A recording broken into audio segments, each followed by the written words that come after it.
Halo teman-teman semuanya, ketemu lagi dengan Roy di sini. Di video kali ini kita akan bahas saham yang akan IPO dan sektornya hot. Grup holdingnya pun hot ya, yaitu saham Barito Renewable Energy. Dia ada di sektor energi terbarukan. Grupnya Barito Pacific juga sedang hot karena saham BRPT-nya naik, cuan sejak IPO juga sukses besar. Ini saya ambil dari gambar di website mereka untuk hari cerah, untuk hari esok yang lebih cerah. Saya tambahin sedikit ya, secara harapan investor IPO mania atau IPO hunter yang pingin dapat langsung beggar gitu ya. Jadi kita akan bahas banyak hal dalam video kali ini. Seperti biasa, disclaimer on dulu, tidak ada ajakan jual beli maupun niat untuk menjatuhkan stakeholders tertentu. Kita cepat saja, kita berangkat dari sekelas perusahaan brand ya. Ini adalah perusahaan yang mengoperasikan pembangkit listrik di tiga area pembangkit listrik. Di area Wayang Windu, di area Darajat, dan di area Salak. Totalnya mereka mengoperasikan 886 MW. Jumlah ini lebih besar daripada jumlah yang dimiliki oleh PGEO di 680-an atau 670, saya lupa. Tapi jumlahnya lebih besar daripada PGEO. Kontrak mereka didasarkan pada joint contract operation, joint operation contract gitu ya, dengan PGEO. Dan brand sebagai sebuah perusahaan swasta memiliki hak eksklusif untuk mengkonversi panas bumi tersebut ya menjadi listrik dan diserahkan kepada PLN, sama dengan PGO berarti teman-teman ya. Mereka punya kontrak jangka panjang dengan PLN. Brand itu juga sudah punya ancang-ancang untuk penambahan unit di Wayang Windu, nambah sekitar 23 MW gitu ya, totalnya nanti jadi 253 MW. Next, kita nanti akan melihat bagaimana pendapatan-pendapatannya yang ada di brand gitu ya, tapi kurang lebih ada dua pendapatan utama. Kontrak dengan pelanggan ya, kontrak dengan pelanggan atau sewa pembiayaan. Maksudnya apa? Kalau yang ngomongin pendapatan atas penjualan listrik dan uap ya, itu adalah bagian dari pendapatan yang diperoleh atas pengoperasian dan pemeliharaan pembangkit listrik gitu ya. Ini masuknya ke dalam poin yang A. Jadi kalau mereka jual listrik, jual uap, masuknya ke kantong yang A. Kantong yang B ini apa? Kantong yang B ini berkaitan dengan CAPEX. Kenapa? Mereka sudah jadi kontraktornya gitu ya. Mereka adalah kontraktor yang melakukan pembangunan gitu ya di wilayah yang di JOC tersebut. Mereka kan berarti membutuhkan modal, butuh CAPEX. Nah, dari mana CAPEX-nya itu nanti bisa dipulihkan? Itu dari sewa pembangkit listrik yang dimiliki oleh perseroan gitu. Jadi ini dua kantong yang berbeda, tapi mereka punya JOC untuk mengkonversi kepada listrik menjadi listrik. Mereka juga bisa menyewakan pembangkit listrik yang dimiliki kepada pelanggannya ya. Mungkin berarti PGEO ya yang menyewa pembangkit listriknya. Kita sekarang masuk ke dalam kinerjanya teman-teman ya. Kalau kita ngelihat kinerjanya, kita ngelihat bahwa secara pendapatan, jumlah dari pendapatannya brand dari tahun 2020 ke 2022 itu tidak terlalu meningkat signifikan ya. Ini wajar karena tadi ya mereka hanya menjual listrik kepada PLN, pastinya masalah bargaining harga sudah diatur dan kelihatannya akan sulit untuk bisa membuat harganya itu bisa lebih tinggi terus ke depan gitu ya. Pasti kontraknya dengan PLN akan alot karena PLN juga sebagai consumer tunggal, meskipun semuanya profesional pasti, tapi tidak ada alternatif penjual lain. Inilah yang menyulitkan brand sebagai perusahaan swasta. Beda dengan PGO yang memang sama-sama plat merah gitu. Tapi kalau kita ngomongin swasta untuk berorientasi profit, ini jadi satu catatan kita gitu ya kalau mau invest di jangka yang cukup panjang. Nah, meskipun pendapatannya tidak naik signifikan dari 2020 ke 2022, tetapi laba yang dihasilkan itu cukup signifikan ya. Di sini saya tidak capture untuk laba bersihnya, tapi laba tahun berjalan. Di mana di tahun 2020 ke 2022 itu naiknya hampir 50%. Kenapa? Karena ada beban keuangan yang turun secara signifikan. Jadi tahun 2020 dan 2022 bebannya beda lumayan ya teman-teman, dari 125-an menjadi 85. Selebihnya hampir mirip gitu ya, apalagi kalau ngomongin pendapatan yang memang tidak banyak perubahan. Buat teman-teman yang ngikutin kredit karbon, mereka juga dapat tapi tipis banget, kecil banget. Artinya ini bukan pendapatan utama perusahaan kredit karbon ini, yang masih baru banget, marketnya juga baru akan dirilis, dan ada teman kita yang nanyain prospek market karbon itu seperti apa, nanti kapan-kapan kita bahas gitu ya. Nah, di sini kita bisa melihat bahwa pendapatan listrik itu memang tiap tahun ada kenaikan. Beda dengan pendapatan sewa operasi yang kelihatannya sama gitu ya, dibandingkan dengan tahun sebelumnya itu naiknya sangat tipis ya, naiknya sangat tipis. Tapi kalau yang listrik kelihatannya cukup ada kenaikan yang oke lah ya, dari 86 gitu ya, mereka jadi 98, dari 87 jadi 100 gitu ya. Dan kalau kita lihat di sini memang sumber utamanya adalah dari wayang windu, teman-teman ya. Dari wayang windu, mana nih wayang windu?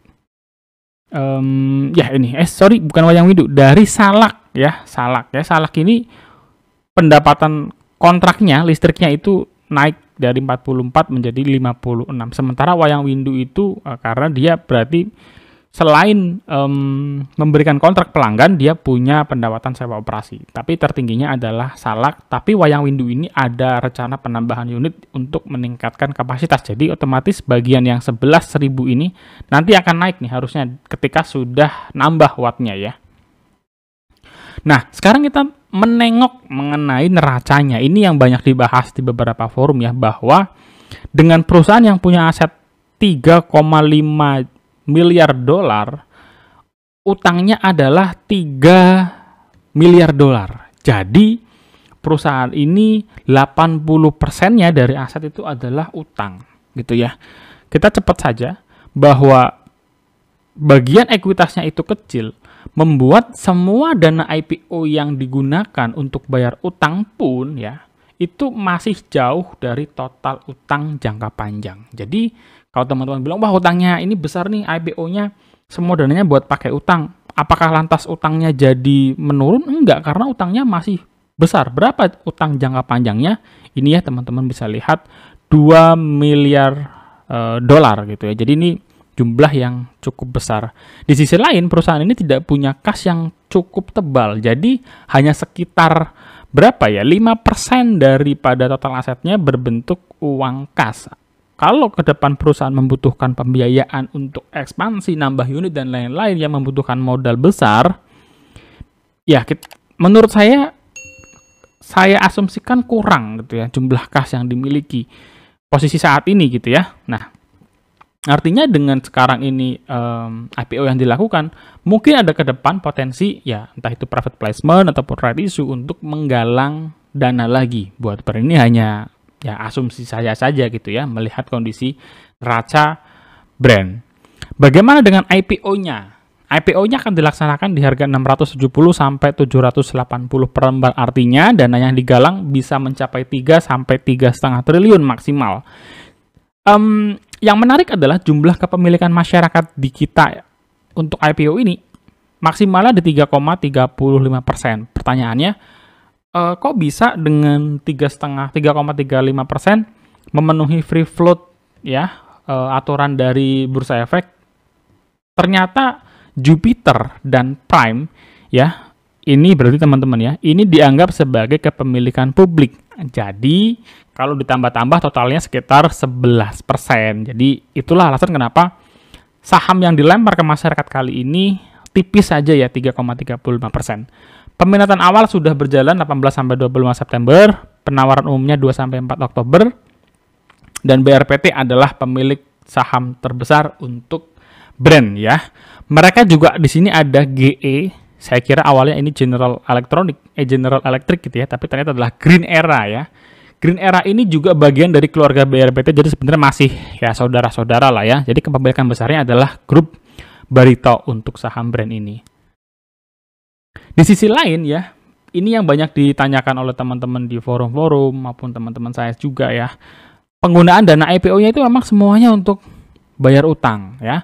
68 sampai 79% untuk fasilitas utang kepada Bank Bangkok. Lalu 33% untuk bayar kepada Star Energy yang mereka akuisisi gitu ya. Bayar utang lagi.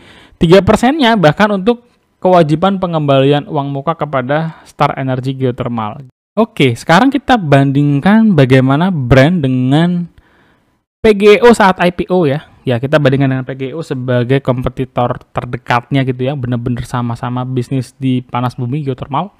Kita bandingkan juga dengan BRPT ya. Pertama, kenapa kita bandingkan dengan PGEO itu sudah pasti kompetitor. Kalau dibandingkan dengan BRPT, supaya kita bisa ngelihat lebih baik masuk di Brent atau di BRPT-nya. Ini hal yang sama ketika saya nggak terlalu fokus di AMMN ya. Meskipun ketika sekarang lihat AMMN 5.000 ngiler juga ya. Jadi saya AMMN hanya ikut saat IPO sedapatnya dan nggak pernah top up lagi untuk AMMN, tapi saya gedein di Medco gitu ya. Meskipun akhirnya Medco naik, tapi kenaikannya nggak segila AMMN, tapi nggak apa-apa. Ya itu sudah ada dasar keputusannya dan it's okay. Sama dengan kali ini gitu ya. Yang Brent kita bandingkan dengan BRPT sebagai orang tuanya gitu ya, sebagai holding usahanya.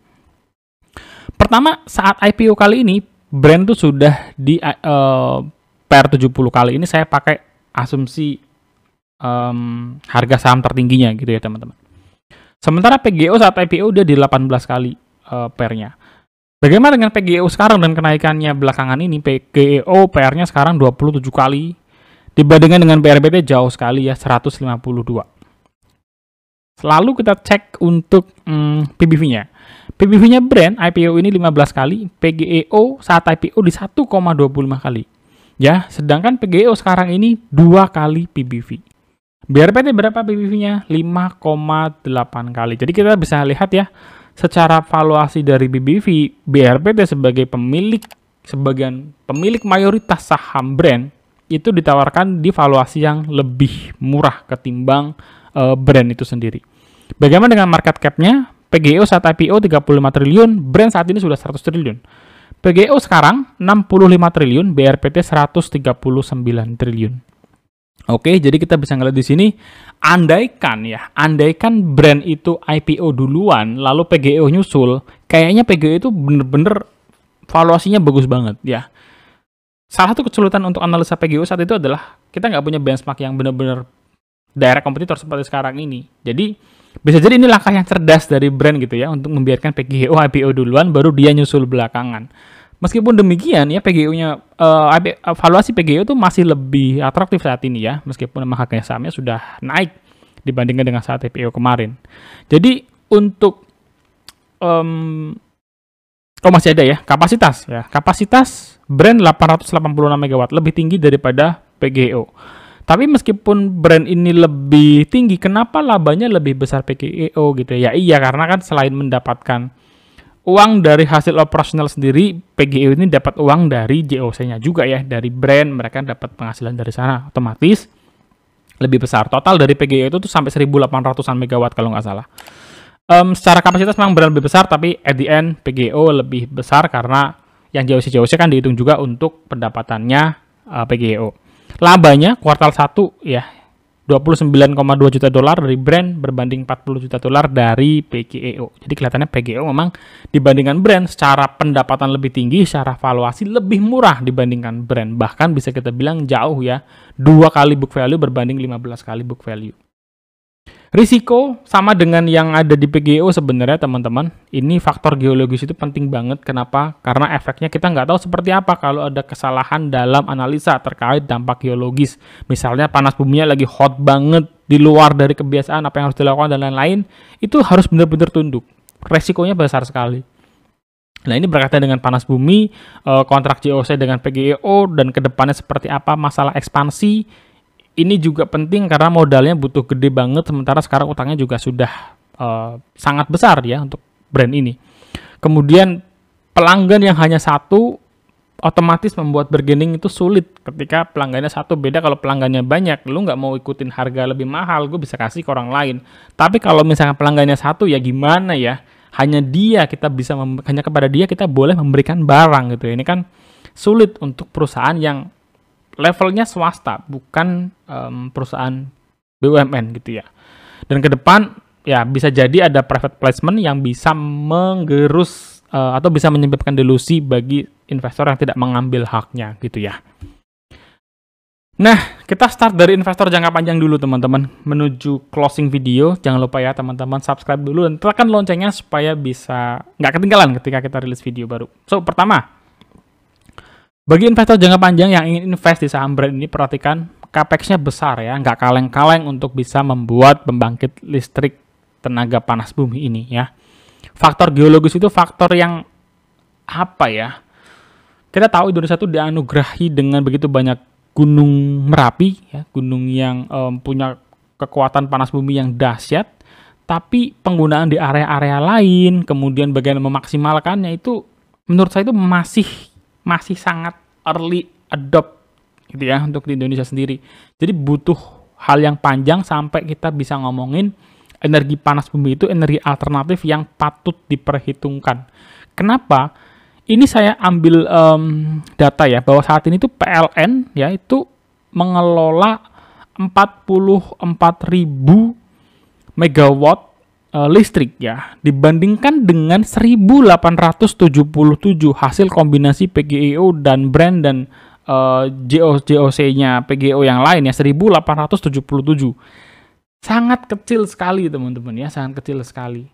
Ini berarti kurang lebih 10%-nya di 4.000, berarti kurang lebih PGEO dan brand ini menyumbang 3-4% dari total megawatt capacity yang dikelola oleh PLN. Kapan kita bisa sebut bahwa energi ini patut kita perhitungkan? Kalau kontribusinya sudah tinggi. Minimal ya dalam waktu beberapa tahun ke depan itu minimal menurut saya 20% ya minimal. Kapan ini? Kelihatannya agak sulit. Gitu ya, mencapai 20% ya. Berarti kurang lebih di sekitar 10.000 megawatt. Butuh modal yang besar artinya untuk bisa mewujudkan itu. Jadi mungkin skemanya bisa ada semacam kerjasama dengan pemerintah. Kalau serius, lagi-lagi ya, kalau serius untuk menggarap energi panas bumi ini. Nah, terakhir bagi yang cuan hore gitu ya, ini juga buat seru-seruan aja sih, fine-fine aja gitu ya. Pertama, faktor utamanya adalah momentum gitu ya. Momentum energi terbarukan yang sedang kencang, ada bursa karbon dan lain-lain. Saham-saham yang berkaitan dengan ini pada umumnya pada naik gitu ya. Yang kedua, IPO cuan itu sukses besar ya, sukses besar dari IPO ratusan sampai sekarang di atas 1.000 bahkan di atas 2.000 ya, saya nggak terlalu ngikutin. Saham BRPT sebagai saham induk naik signifikan juga belakangan ini, tapi saham yang dilempar untuk IPO ini tuh hanya 3,3%. Ini jumlahnya kecil. Jadi kalau teman-teman ikut, kemungkinan porsi sahamnya juga dapatnya kecil aja. Jadi ya buat hore-horean aja, buat for fun. Nggak bisa kita bandingkan dengan yang kita benar-benar serius akumulasi sendiri gitu ya, pasti cuannya beda. Yang terakhir, dana IPO-nya memang cukup besar, 3-3,5 triliun, tapi dengan jumlah lotnya yang tipis yang dilempar kali ini, ditambah dengan animo market dan momentum yang kencang tadi, saya rasa sih IPO-nya si brand ini bisa arah-arah gitu modelnya ya. Ini hanya dugaan teman-teman. So teman-teman kalian lakukan analisa bener-bener. Kalian mau mengikuti yang cuan hore for fun ya nggak apa-apa. Analisa fundamental investor, perhatikan faktor-faktor yang tadi sudah sebagian besar dalam video ini ngomongin masalah fundamental. So teman-teman kalian tertarik nggak dengan IPO-nya si brand ini? Tulis di kolom komentar, kita bisa diskusi bareng. Jangan lupa untuk subscribe, share, like video ini. Sampai ketemu di next video.